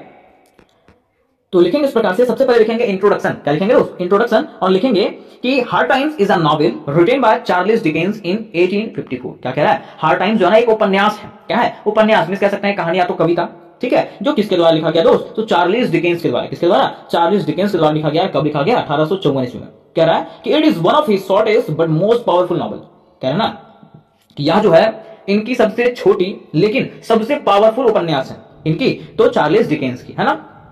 आगे कह रहा है दोस्त कि the story is set in a fictional city called Coketown which is based on a real industrial cities of England during the Victorian age. क्या कह रहा है कि यह जो कहानी है दोस्त वो किस पे आधारित है, तो एक फिक्शनल सिटी मतलब काल्पनिक सिटी जिसका नाम है कोकटाउन। क्या नाम है, कोकटाउन, ठीक है। और ये असली में क्या है, तो ये जो है ना असली में विक्टोरियन एज मींस इंग्लैंड के विक्टोरियन युग का औद्योगिक सिटी के बारे में बताया जाता है, ठीक है, कि आखिर विक्टोरियन युग के समय इंग्लैंड में औद्योगिक सिटी कैसा था, औद्योगिक शहर कैसा था, है ना, उसके बारे में दिखाया जाता है।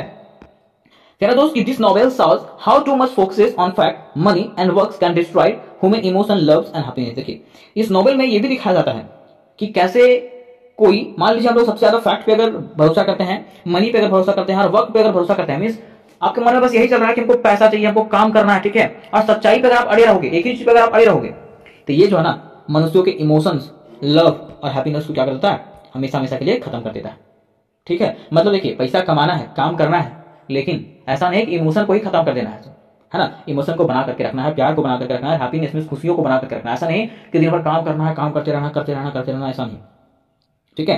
तो इस नॉवल में दिखाया गया है कि अगर कोई व्यक्ति फैक्ट, मनी और वर्क पे ही आधारित रहता है, अपने काम करने पे आधारित रहता है, तो ये जो है ना मनुष्यों के इमोशंस को, लव को और हैप्पीनेस को हमेशा हमेशा के लिए खत्म कर देता है।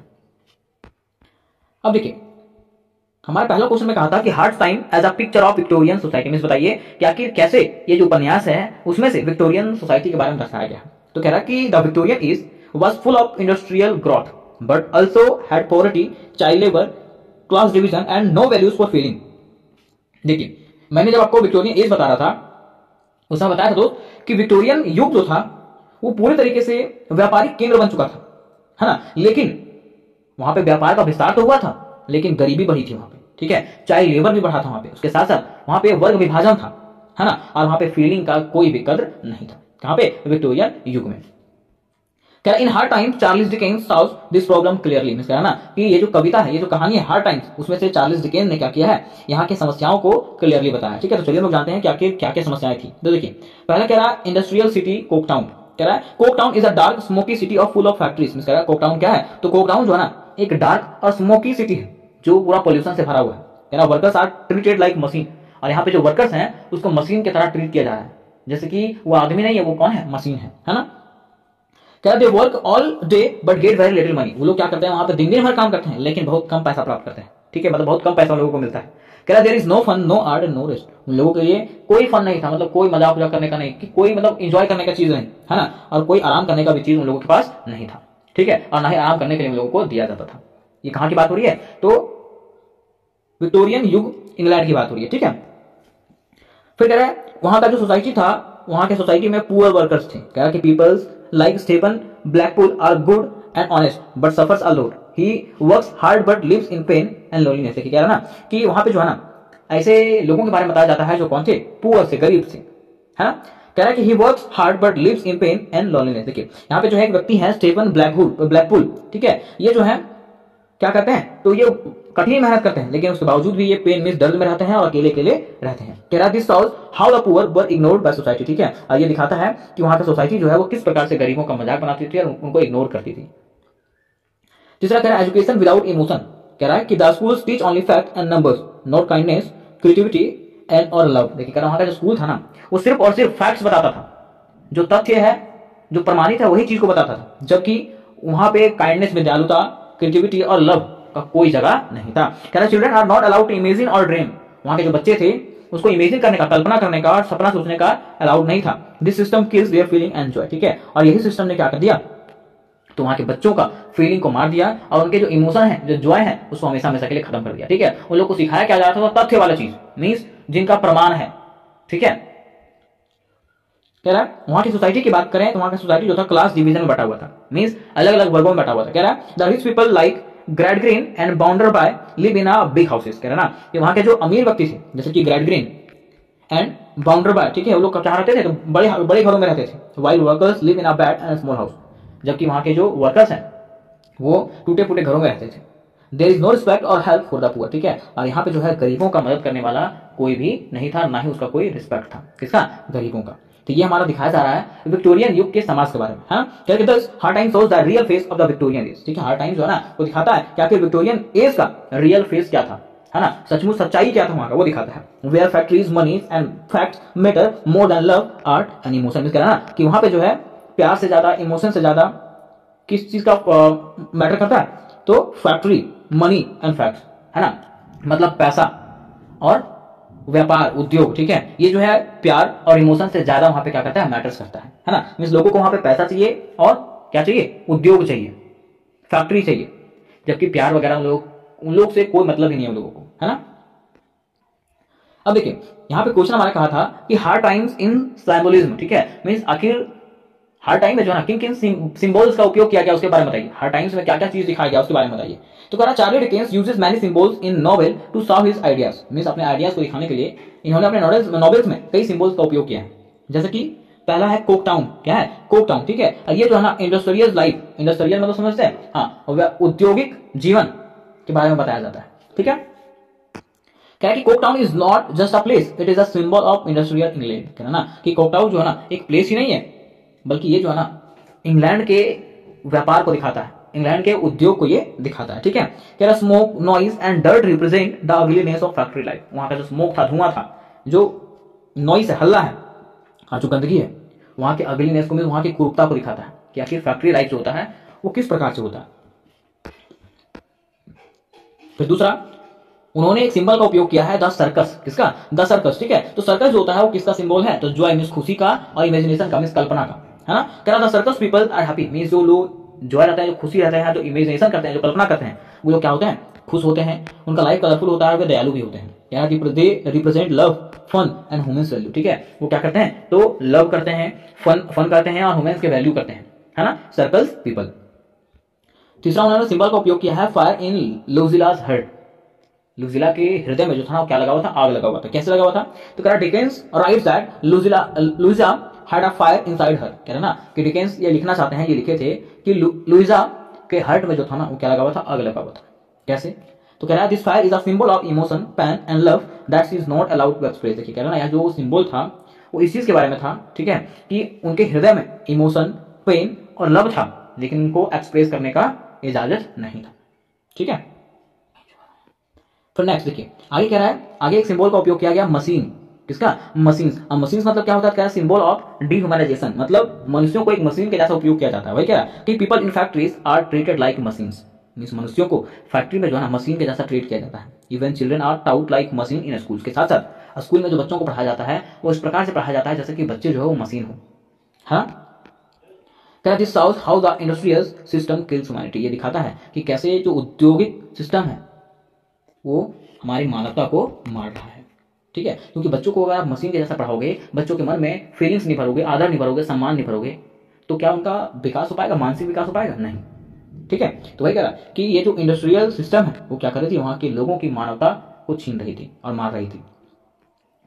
अब तीसरा यहाँ पे क्वेश्चन कहा था कि how hard time is the tragedy for mister Gradgrind. Mister Gradgrind के लिए हार्ड टाइम जो ना वो कैसे एक ट्रेजेडी था, एक दुख का कारण था। कैसे? तो कह रहा mister Thomas Gradgrind is one of the main character of hard time. कौन कह रहा है? तो मिस्टर ग्रैडग्रीन, जिसका पूरा नाम था मिस्टर थॉमस ग्रैडग्रीन, ये कौन था? तो हार्ड टाइम के मेन कैरेक्टर था, है ना। कह रहा है he is a man who believes on the fact. ये ऐसा व्यक्ति है जो ओनली तथ्यों पर आधारित है। ठीक है, तथ्यों पर विश्वास करता है, जो प्रमाणित है ना, इसका सबूत है। कह रहा है he thinks emotion are useless. वो कहता है कि इमोशन क्या है? यूजलेस है, बेकार है। ही rises his children with this idea. ठीक है, और उन्होंने अपने बच्चों को जो है क्या किया? इसी आइडिया के साथ पाला। मीन्स उन्होंने अपने बच्चों को कहा कि इमोशन जो होता है ना यूजलेस होता है, इमोशन नहीं होना चाहिए। सिर्फ और सिर्फ हम लोगों को फैक्ट में, सच्चाई पे आधारित होनी चाहिए, जो तथ्य जो इसका जो प्रमाणित है उसी पे हम लोग को आधारित होना चाहिए। और इसी के अनुसार से उन्होंने अपने बच्चों का पालन पोषण किया था। अब क्या हुआ?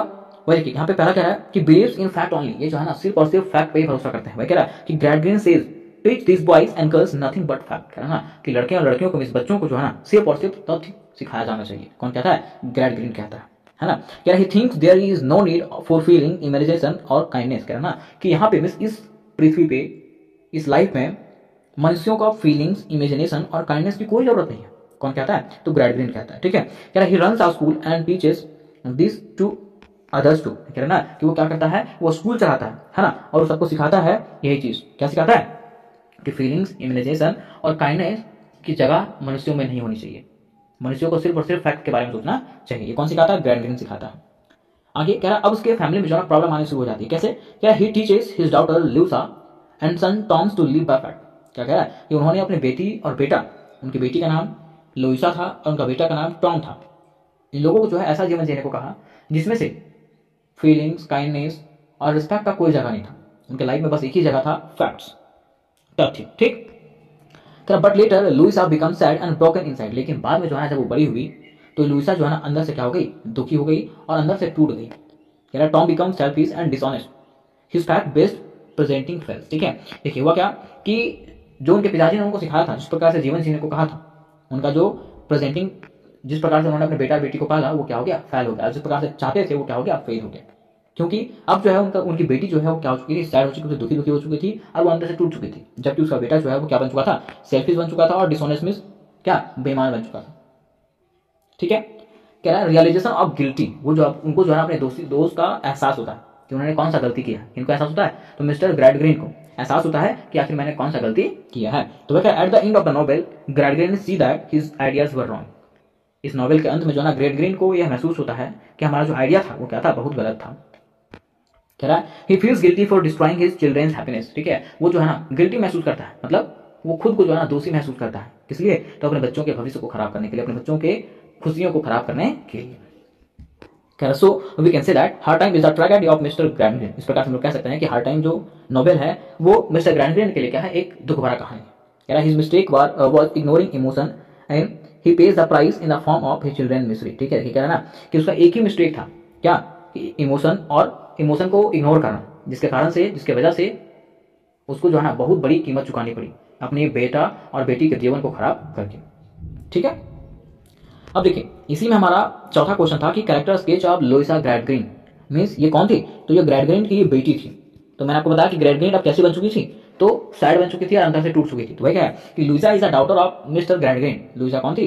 तो मिस्टर ग्रैडग्रीन की डॉटर थी। She is a very sad and emotional character. और वो जो थी वो क्या थी? बहुत ही सैड में दुखी दुखी और अंदर से टूटी हुई लेडी थी। ठीक है, अब देखिए इसके बारे में अगर बात किया जाए तो क्या है? No childhood joy. वो अपने बचपना में कोई किसी प्रकार की हंसी खेली नहीं थी, कोई एंजॉय नहीं की थी। वह कह रहा है Luisa is not allowed to dream और इमेजिन। कह रहा है ना लुइसा कोई अलाउड नहीं था कि वो कोई सपना देखे या कोई कल्पना करे। Her father fill her mind only with fact. उसका जो फादर है वो उसके माइंड को सिर्फ और सिर्फ फैक्ट से, तथ्यों से भर दिया था, है ना। She became silent and lonely. अब जो है ना वो साइलेंट बन चुकी थी और लोनली मीन्स अकेली अकेली रहने वाली बन चुकी थी। कौन? तो लुइसा ग्रैंडग्रीन। ठीक। दूसरा पॉइंट पर कहा गया कि फोर्स मैरिज, उसको जो है विवाह के लिए भी फोर्स किया गया। किसको? तो लुइसा को। कह रहा है she is force to marry by Bounderby and all proud and selfish man. कह रहा है ना कि उसको जो है ना फोर्स किया गया विवाह करने के लिए। किसके साथ में? तो मिस्टर बाउंडर बाय, जो कौन थे? एक बूढ़े व्यक्ति थे, है ना, और एक सेल्फिश आदमी था। कह रहा है she agrees because she feels empathy inside and doesn't know what love is. देखिए उसने एग्री भी कर लिया। किसने? तो लुइसा ने एग्री भी कर लिया कि हाँ मैं शादी करने के लिए तैयार हूं। क्यों? क्योंकि उसके मन में जो है ना, उसके हृदय में प्यार वाली कोई जगह ही नहीं थी। उसको पता ही नहीं था कि सब चीज होता क्या है। ठीक है। किसको? लुइसा को।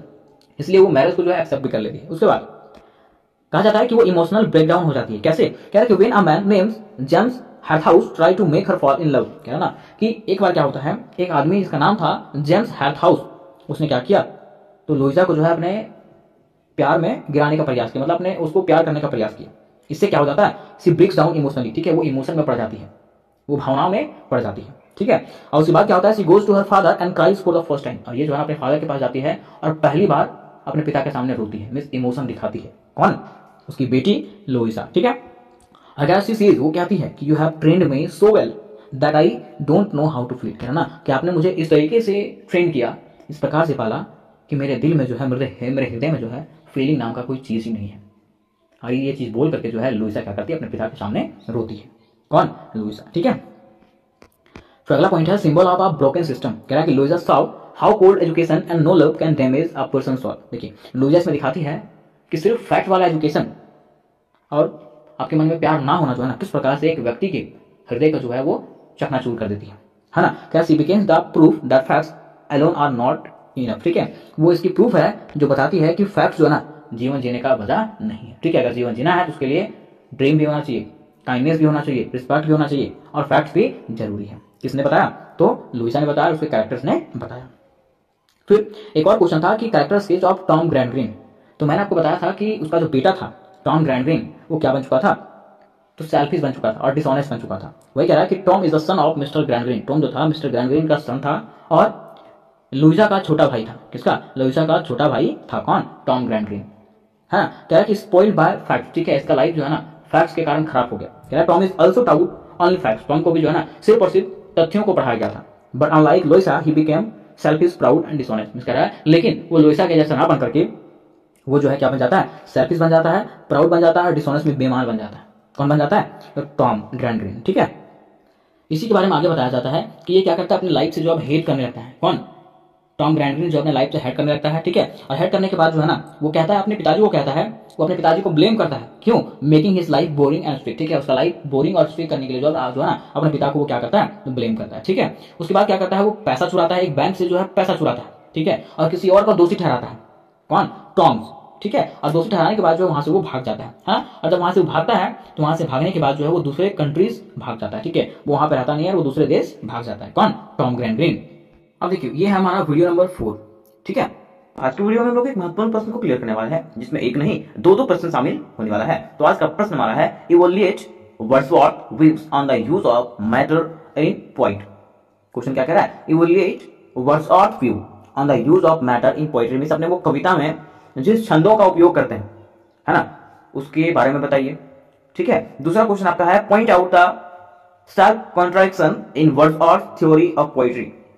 मींस उनका जो कविता लिखने का सिद्धांत है उसमें वो किस प्रकार के अपने आप को क्या करते हैं? रोक टोक करते हैं, सेल्फ कॉन्ट्रडिक्शन करते हैं, उसके बारे में बताइए। ठीक है। वो अपने ही बातों पे क्यों नोक झोंक करते हैं, उसके बारे में बताना है। तो सबसे पहले मेरे दोस्त हम लोग ये समझना पड़ेगा कि आखिर वर्ड्सवर्थ कौन थे।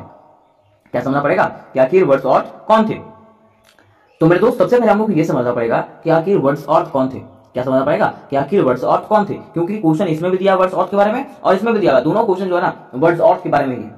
तो सबसे पहले हम लोग को ये समझना पड़ेगा कि आखिर वर्ड्सवर्थ कौन थे। अगर हम लोग इसके बारे में समझ जाते हैं तो इसके कविताओं में जो छंदों का उपयोग हुआ तथा इसके कविता के सिद्धांत जो है उसके बारे में भी हम लोग आराम से समझ जाएंगे। ठीक है। तो सबसे पहले दोस्त हम लोग ये समझते हैं कि आखिर वर्ड्सवर्थ कौन थे। तो कहा जाता है सबसे पहले लिखेंगे इंट्रोडक्शन। क्या लिखेंगे? इंट्रोडक्शन। और लिखेंगे इस प्रकार से कि William Wordsworth was a famous English poet. Means Wordsworth का पूरा नाम क्या था? तो विलियम वर्ड्सवर्थ। नाम क्या है? William Wordsworth was a famous English poet. और ये कौन थे? तो अंग्रेजी के एक महान पोइट थे, महान कवि थे, या तो कह सकते हैं प्रसिद्ध कवि थे।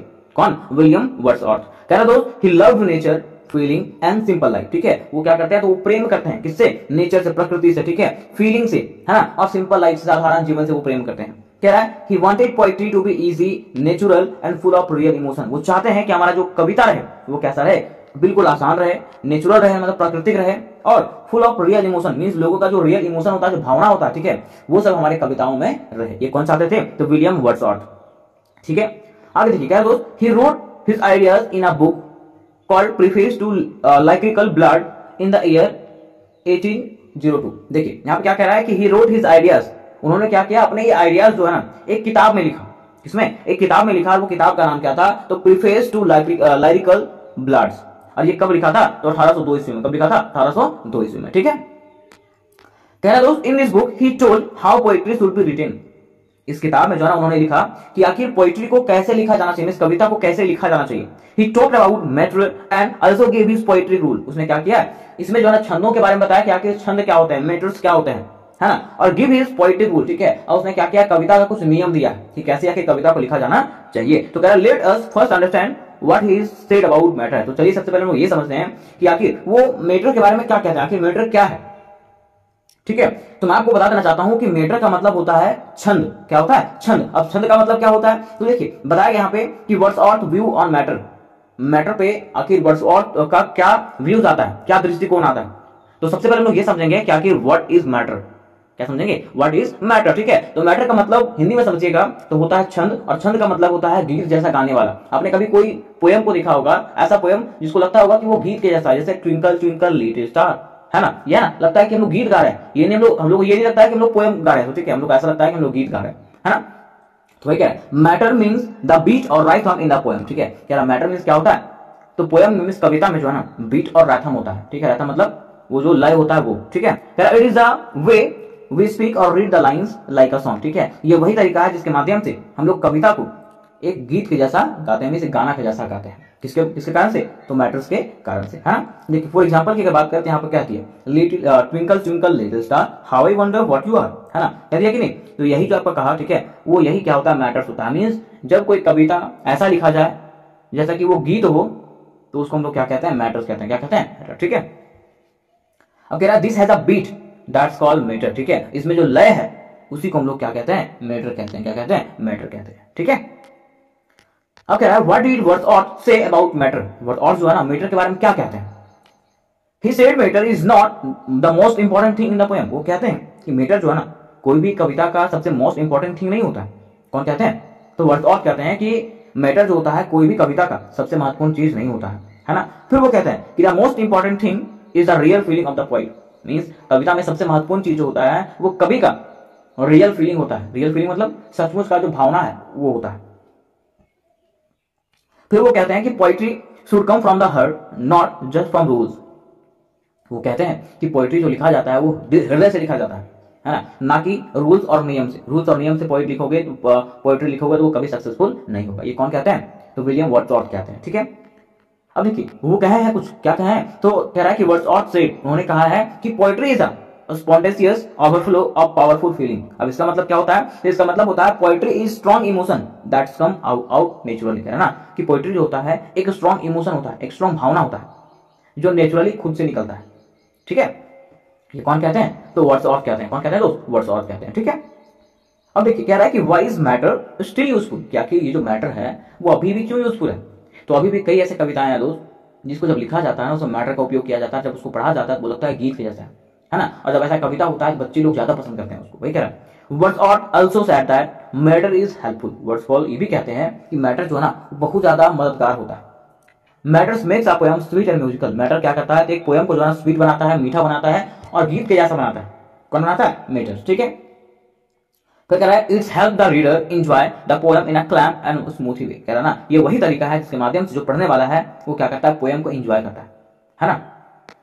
आगे क्या दोस्त, it also adds beauty to the emotion. और ये क्या करता है, हमारी भावना को जो है ना सुंदरता देता है, ठीक। ये कौन कहते हैं, तो विलियम वर्ड्सवर्थ कहते हैं। कौन कहते हैं दोस्त, विलियम वर्ड्सवर्थ, ठीक है। कह रहा सो फॉर द वर्ड्सवर्थ, कह रहा emotion is more important than matter.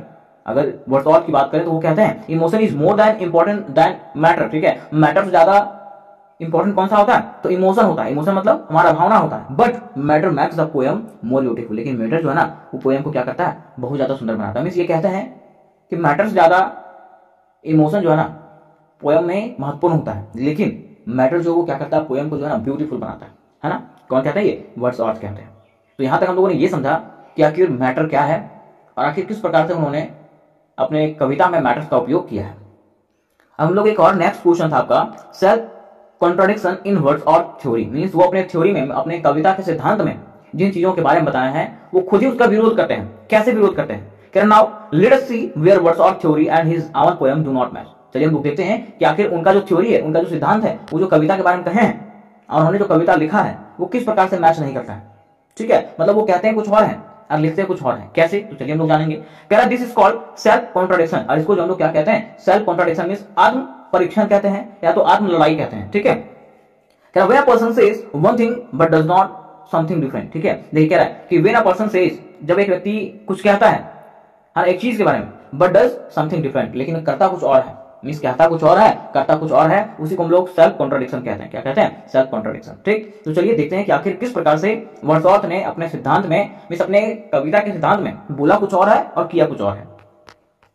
तो देखिए यहां पे आता है बात simple language versus big language. Means words और से वो कहते हैं, क्या कहते हैं? कि poetry should use the language of common people. वो कहते हैं कि पोएट्री जो है ना, पोएट्री में मींस कविता में आम आदमियों की भाषा का उपयोग होना चाहिए। ये कौन कहते हैं? वर्ड्सवर्थ कहते हैं। ठीक है, but in many of his poem he use big political. ठीक है, लेकिन उन्होंने कई अपने कविताओं में जो है ना बड़े बड़े और पोइटिक वर्ड्सों का उपयोग किया। मींस ऐसे ऐसे शब्दों का उपयोग किया है जिसको व्यक्ति पढ़ भी सकता नहीं है। मींस देखिए वही हो गया कि यहाँ पे वो कहे कुछ और किए कुछ और।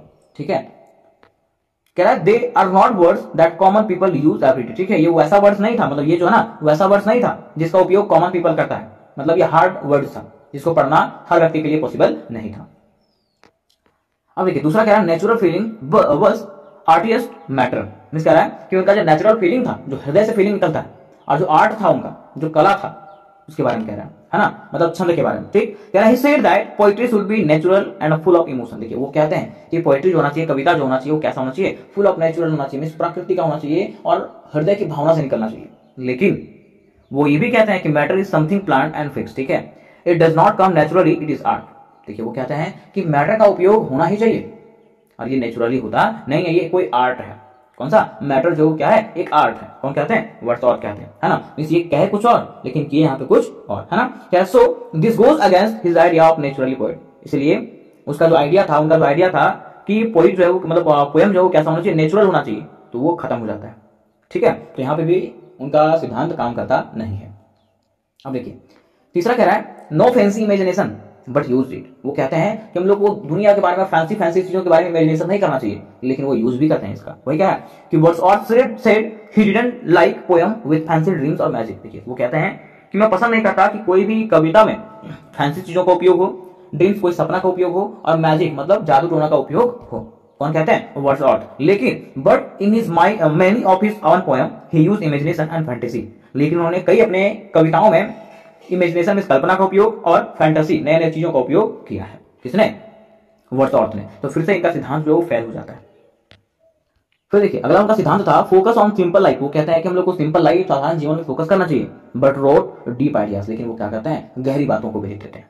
ठीक है, जैसे कि देखिए कह रहा है he said he writes about village people and simple life. वो कहते हैं कि हम लोगों को जो है ना गांव के लोगों के बारे में और सिंपल जीवन के बारे में लिखना चाहिए, और वो खुद भी लिखते हैं। लेकिन कई उन्होंने अपने कविताओं में, वही कह रहा है कि many of his people are deep thoughts and life question. ठीक है, उन्होंने क्या किया? अपने कई सारी कविताओं में जो है ना गहरी समझ को, गहरी सोच को और जीवन से जुड़ी प्रश्नों को पूछा है। ठीक है, क्या that is not very simple और कॉमन, जो सिंपल और कॉमन लाइफ से जुड़ा हुआ नहीं है। तो इस प्रकार से ये भी सिद्धांत जो है ना उनका क्या हो जाता है? फेल हो जाता है। फिर मेरे दोस्त अंत में हम लोग कह सकते हैं कि सो वी कैन से, इस प्रकार से हम लोग कह सकते हैं कि हिज थ्योरी वाज गुड। उसका थ्योरी जो है, उनका सिद्धांत जो है वो अच्छा है, but in practice he did not always follow it. लेकिन जब वो कविता लिखते हैं तो इसको फॉलो कर पाते नहीं है। कौन? William Wordsworth. ठीक, अब बारी आती है दोस्त कंक्लूजन का। कंक्लूजन में लिखेंगे इस प्रकार से कि Wordsworth was a poet who changed English poetry. Wordsworth एक ऐसे कवि हैं जिन्होंने क्या किया? तो अंग्रेजी की पोएट्री को चेंज कर दिया, मींस इंग्लिश के कविता को बदल के रख दिया। ठीक है, he made poetry about emotion, nature and simple thing. उन्होंने क्या किया? कविता को जो है ना इमोशन से, भावना से, प्रकृति से और सिंपल चीजों से जोड़ करके रखा। कह रहा है ही बिलीव दैट, वो भरोसा करते हैं, poetry should come from heart, वो कहते हैं कि पोएट्री जो होना चाहिए ना वो हृदय से आना चाहिए। कहां से? हृदय से निकलना चाहिए। ठीक, फिर कहते हैं matter is helpful but not the main thing. कह रहा है ना कि मैटर जरूरी है, मददगार है, लेकिन हमेशा ये इंपॉर्टेंट नहीं है। मतलब छंद जो है ना, जो गीत के जैसा गाया जाता है, ठीक है, वो जरूरी है लेकिन हमेशा जरूरी नहीं है। वो कहते हैं कि real feelings are more important than rules. ठीक है, हमारा जो रियल फीलिंग्स होता है वो रूल से ज्यादा इंपॉर्टेंट होता है ना। आप जो रूल्स बनाते हैं उसको आप फॉलो नहीं कर पाओगे, लेकिन आपका जो रियल फीलिंग होता है उसको आप फॉलो करना ही पड़ेगा आपको। ठीक है, ये कौन कहते हैं? वर्ड्सवर्थ कहते हैं। आगे कह रहा है but sometimes he broke his own rule, लेकिन कभी कभी जो है ना वो क्या करते हैं, अपने ही नियमों को तोड़ देते हैं। That is way we find self contradiction on his story and poem. इस प्रकार से हम लोगों ने उसके ही सिद्धांत में, मतलब उनके ही कविताओं के सिद्धांत में पाते हैं कि वो अपने ही रूल्स को फॉलो कर पाते नहीं है। Still Wordsworth work is great and his ideas make poetry more human and beautiful. देखिए कह रहा है कि आज भी जो है ना उनका कार्य जो है वो महान माना जाता है, एंड उनकी जो आइडियाज हैं, जो विचार हैं, वो पोएट्री को क्या करते हैं और भी ब्यूटीफुल, सुंदर बनाते हैं। ठीक है, मनुष्यों के लिए बनाते हैं। तो उम्मीद करता हूं दोस्त ये प्रश्न आपको समझ में आया होगा। अब मैं आपको बताना चाहता हूं कि इससे जुड़े नंबर प्रश्न हैं, सारे के सारे प्रश्न हैं, बस एक और क्वेश्चन आपको बच गया। ठीक है, वो आज के वीडियो में मैं आपको इंग्लिश के एक ऐसे क्वेश्चन को क्लियर करवाने वाला हूं जो आपके एग्जामिनेशन में 100% श्योर पूछा जाने वाला है। हाँ, तो आज का क्वेश्चन आपका है indicate briefly the poetic theories propounded in Arnold essays on the study of poetry. इस तरह ना कि अर्नोल्ड का जो एसे है, जो निबंध है, कौन सा? द स्टडी ऑफ पोएट्री, उसके तहत उनके पोएटिक थ्योरी के बारे में बताइए, इस कविता के जो सिद्धांत है उसके बारे में बताइए। मैं सीधा कह रहा है कि अर्नोल्ड का जो काव्यिक सिद्धांत है, काव्यगत सिद्धांत है, उसके बारे में आप बताइए। ठीक है, दूसरा क्वेश्चन आपका कह रहा है write a note on Arnold's touchstone method, कि अर्नोल्ड का टचस्टोन मेथड क्या है उसके बारे में बताइए। तो दोस्तों मैं आपको बता देना चाहता हूं कि अर्नोल्ड एक क्या है? निबंधकार हैं। अर्नोल्ड कौन है? एक निबंधकार हैं जिन्होंने एक निबंध लिखा था। निबंध क्या लिखा था? तो the study of the poetry. कौन सा निबंध लिखा था? The study of the poetry. ठीक है, अब ये जो निबंध उन्होंने लिखा था उसके जरिए उन्होंने ये भी बताया कि आखिर कविता किस प्रकार से लिखा जाना चाहिए, है ना। और मान लीजिए जब कविता है, लिखा गया, तो हम कैसे जानेंगे कि वो कविता जो है वो सही है कि गलत है। ठीक है, और उस मेथड को जानने के लिए जो नियम लगाया जाता है उसको हम लोग टचस्टोन मेथड कहते हैं। क्या कहते हैं? Touchstone method. मींस ये दोनों क्वेश्चन में हम लोगों को अर्नोल्ड के बारे में जानना है। किसके बारे में? अर्नोल्ड के बारे में ही जानना है और उनके ऐसे के बारे में ही जानना है। तो चलिए सबसे पहले हम लोग ये समझते हैं कि आखिर अर्नोल्ड कौन थे, उसके बाद ही हम लोग उसके काव्यात्मक सिद्धांत को और टचस्टोन मेथड को समझ पाएंगे। ठीक है, तो देखिए बात करते हैं दोस्तों का इंट्रोडक्शन का। तो सबसे पहले हम लोग जानेंगे अर्नोल्ड के बारे में। तो कहा गया है Matthew Arnold was a great English poet. Matthew Arnold जो है वो कौन है? तो अंग्रेजी के एक ग्रेट मतलब महान कवि हैं, उसके साथ साथ लिटरेरी क्रिटिक, मतलब ये साहित्य के कौन है? आलोचक है। कौन? Matthew Arnold. इसका पूरा नाम क्या था? Matthew Arnold. ठीक, क्या दोस्त? ही lived in the Victorian as. वो किस समय के पोइट हैं? तो विक्टोरियन युग के समय के पोइट हैं। क्या दोस्त? He is not only wrote poem but also told people how to read poetry and what makes poetry great. देखिए कह रहा है ना, he not only wrote poem. ठीक है, उन्होंने सिर्फ कविता ही नहीं लिखा, but also told people how to read poetry. उन्होंने ये भी बताया कि आखिर कविता को कैसे पढ़ा जाना चाहिए, and what makes poetry great, और कौन सा ऐसा तरीका है जो कविता को क्या बनाता है? महान बनाता है। ये कौन कहते हैं? मैथ्यू अर्नोल्ड कहते हैं। कौन कहते हैं? Matthew Arnold. ठीक, देखिए कह रहा है he shared his idea in his famous essay called the study of poetry। उन्होंने क्या किया? अपने इसी आइडियाज को अपने एक निबंध के जरिए जो है उन्होंने लिख करके बताया है, और उनका जो निबंध है वो है द स्टडी ऑफ पोएट्री। क्या है? The study of poetry. क्या है दोस्त? In this essay Arnold explain two main things. कह रहा है ना कि अपने इन ऐसे में, अपने इस निबंध में जो है ना उन्होंने दो चीजों के बारे में चर्चा की है। पहला चीज व्हाट इज गुड पोएट्री, क्या कि अच्छा पोएट्री क्या होता है, अच्छा कविता क्या होता है। ठीक है, दूसरा हाउ कैन वी जज if a poem is good और बैड, कैसे हम लोग उसको परीक्षा कर सकते हैं, परीक्षण कर सकते हैं कि आखिर वो कविता जो है वो अच्छा है कि बुरा है ना। इन चीजों का वर्णन जो है इन्होंने अपने निबंध में जो है द स्टडी ऑफ पोएट्री, इसमें जो है उन्होंने किया है। किन्होंने किया है? तो अर्नोल्ड ने किया है। आगे कह रहा दोस्त, क्वेश्चन हमारा था अर्नोल्ड्स पोएटिक थ्योरी कि आखिर उनका जो काव्यात्मक जो सिद्धांत है वो कौन सा है, उसके बारे में बताइए, क्या क्या सिद्धांत है उनका। तो कह रहा दोस्त Arnold believe that poetry is not just for fun. वो बिलीव करते हैं, ऐसा कहते हैं कि पोएट्री जो है ना सिर्फ मजाक वाला चीज नहीं है। He said poetry is just a serious thing. वो कहते हैं कि पोएट्री जो है ना वो क्या है? एक सीरियस चीज है। It should teach us something about life. ठीक है, जो हम लोग को जीवन के बारे में अच्छी अच्छी चीजें सिखा सकती है, सिखाती है ना। ये कौन कहते हैं? पोएट कहते हैं। आगे कह रहा है कि poetry is a criticism on life. Poetry क्या होता है? कविता जो होता है जीवन का आलोचना करता है। कैसे? कह रहा है this is Arnold's most famous line, poetry is a criticism of life. ये जो है अर्नोल्ड का सबसे फेमस लाइन है, सबसे प्रसिद्ध लाइन है कि पोएट्री जो है, कविता जो है व्यक्ति के जीवन का आलोचना करता है। कैसे? It means that poetry should help us understand life, people, feelings and truth. Poetry जो है हम लोग को मदद करता है यह जानने में कि हमारा जीवन कैसा होना चाहिए, लोग कैसे होते हैं, फीलिंग्स क्या होता है और सच्चाई क्या है, इस चीज को जानने में मदद करवाता है। कौन? पोएम। ठीक है। So for Arnold poetry is not just a song. देखिए इसके अनुसार से ये कहते हैं कि पोएट्री जो है ना सिर्फ एक गाना नहीं होता है, एक गीत नहीं होता है, इट इज अ लेसन। ये क्या होता है? सीखने का एक चीज होता है। कह रहा है it should touch the heart and makes us think. ठीक है, ये क्या करता है? हमारे हर्ट को छूता है और हमें सोचने को मजबूर करता है। कौन? तो पोएम। फिर क्या दोस्त? Poetry is better than religious और साइंस। ये कहते हैं कि पोइट्री जो है ना, मींस कविता जो है वो रिलीजन में धार्मिक और साइंस से जो है, विज्ञान से जो है उससे भी बढ़िया है। कौन कहते हैं? एर्नोल्ड कहते हैं। कैसे कहते हैं? तो देखिए क्या है, Arnold saw that in modern times people were losing faith in religion। देखिए ये बताते हैं, एर्नोल्ड बताते हैं कि मॉडर्न समय की बात करें, आधुनिक समय की बात करें, तो आधुनिक समय में लोग जो है ना वो क्या करते हैं, ज्यादा से ज्यादा लोग धर्म के पीछे पागल हो जाते हैं और अपना विश्वास जो है धर्म में खो देते हैं। So he believe that poetry can take the place of religion. इसलिए उनको विश्वास होता है, ये भरोसा होता है कि पोएट्री जो है ना, पोएट्री जो है उनके जो भरोसा है धर्म पर, उसका जगह ले सकता है। कौन कहते हैं? एर्नोल्ड कहते हैं। फिर वो कहते हैं कि it can help people become better and wiser. मींस ये जो कविता है वो लोगों को क्या करता है? अच्छा बनने में और बुद्धिमान बनने में मदद करता है। आगे कह दो, he also thought that poetry is better than science for understanding human emotion। देखिए ये भी कहते हैं कि पोइट्री जो होता है, जो कविता जो होता है ना, वो साइंस से बढ़कर होता है ना, साइंस से बढ़कर है। पोइट्री में जो है ना हम लोग ह्यूमन के बारे में समझ सकते हैं, मनुष्यों के बारे में समझ सकते हैं और उसके इमोशंस के बारे में हम लोग आराम से समझ सकते हैं। किसमें? पोइट्री में। ये कौन कहते हैं? एर्नोल्ड कहते हैं, है ना। तो देखिए तीसरा वो कह रहा है good poetry must have high quality. वो कहते हैं कि अच्छा कविता जो है ना उसका क्वालिटी अच्छा होना चाहिए। कह रहा है Arnold said that good poetry should, means Arnold कहते हैं कि अच्छी कविता में क्या क्या होना चाहिए। पहला, बी सीरियस नॉट सिली। मतलब सीरियस होना चाहिए लेकिन इतना भी सीरियस नहीं कि लोग उसको पढ़ ही ना पाए।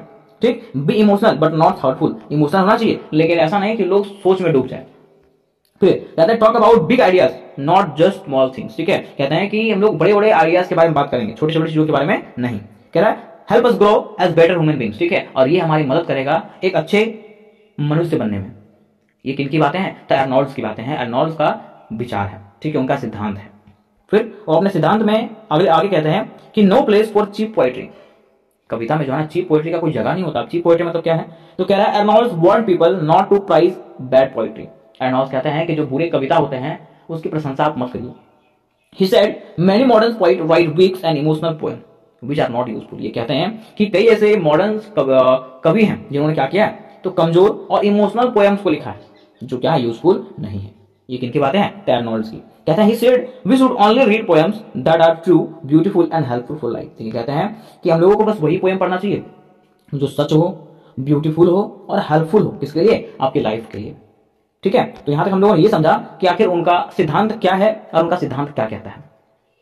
अब मेरे दोस्त उनका एक और क्वेश्चन था कि एर्नोल्ड टचस्टोन मेथड, कि आखिर एर्नोल्ड का टचस्टोन मेथड क्या है। तो मैं आपको बताया था कि पोएम का जांच करना, ठीक है, कि आखिर वो सही है कि गलत, वही एर्नोल्ड का टचस्टोन मेथड कहलाता है। क्या है दोस्त?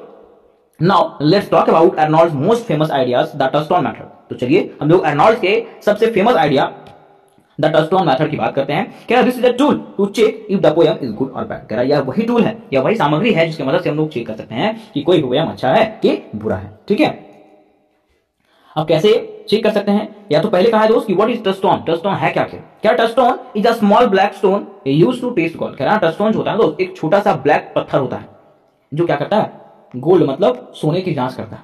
ठीक। दूसरा क्या, just like we test if God is real और fact are not wanted to way to test poetry. देखिए कह रहा जिस प्रकार से हम लोग सोना को टेस्ट करते हैं कि वो रियल है कि फेक है, उसी प्रकार से यहाँ पे पोएट्री को भी चेक किया जाना चाहिए। ये कौन कहता है? एर्नोल्ड कहते हैं, और वो चाहते हैं कि मैं भी क्या करूं, पोएट्री को चेक करूं कि वो सही है कि गलत है।